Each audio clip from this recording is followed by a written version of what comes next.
My name's Chris Blick. I'm a consultant urologist. I work mainly in Berkshire, but also see patients in London.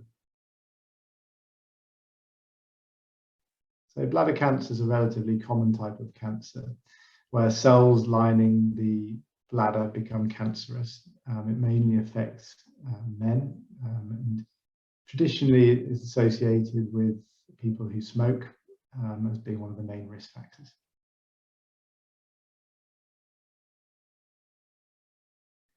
So there are different types of bladder cancer. The most common type of bladder cancer is what we call urothelial cancer, which is where cancer starts in the normal cells lining the bladder.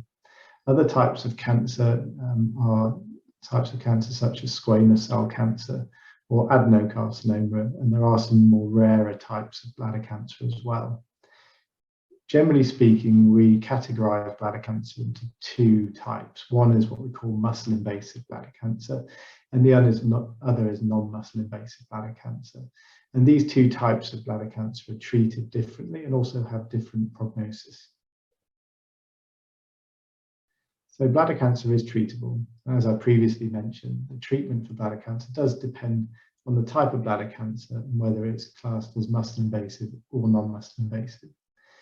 Generally speaking, non-muscle invasive bladder cancer is managed what we call endoscopically, which means using a camera to be inserted into the bladder, and then the tumour is removed from the lining of the bladder. And occasionally this type of bladder cancer also requires some chemotherapy, which is given into the bladder rather than into the veins, like the most common forms of chemotherapy. If patients have muscle invasive bladder cancer, then often they may require more invasive treatments, and these can involve surgery sometimes to remove the bladder, or occasionally also radiotherapy to treat the bladder using x-rays from the outside. In addition to these forms of treatment, there are also adjuvant treatments, we call, which are treatments given alongside these types of treatments, such as chemotherapy and more recently immunotherapy. The most common symptom of bladder cancer is seeing blood in the urine, and we advise patients, if they do see blood in the urine, that they should seek medical attention sooner rather than later. Occasionally, blood is in the urine, but it's not visible, and that can be picked up on urine dip tests, often used by general practitioners, and it can be an incidental finding, so that we see patients who are referred in with these positive dip tests, and they often will undergo some investigations, such as a small fibre optic camera into the bladder, or perhaps an ultrasound scan. Occasionally, and unfortunately, patients do present with more advanced disease. These are symptoms where the bladder cancer has progressed often beyond the lining of the bladder. But other symptoms of localized bladder cancer are patients who may find that they have to rush to the toilet. They're going very frequently to the toilet, and these are new symptoms for those patients.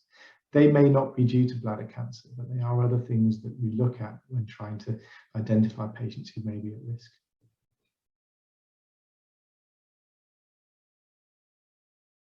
As I mentioned before, there are urine tests which may look for bladder cancer. In addition to that, gold standard investigation for bladder cancer or suspected bladder cancer is to use a flexible cystoscope, which is a small fibre optic camera which is passed down the urethra or the water pipe into the bladder to directly visualize the bladder. In addition to this, we often use forms of imaging such as CT scans, MRI scans, or ultrasound as an adjunct to that investigation.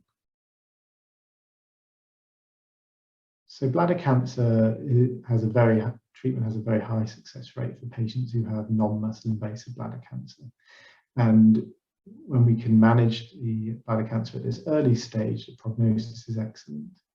Unfortunately, with bladder cancer, there is a relatively high recurrence rate for this type of bladder cancer, and therefore patients may often remain on surveillance for a number of years after the initial diagnosis.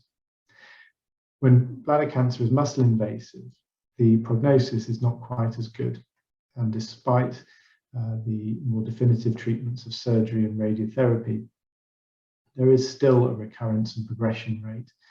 However, there are adjuvant treatments that we can offer to improve outcomes for these patients.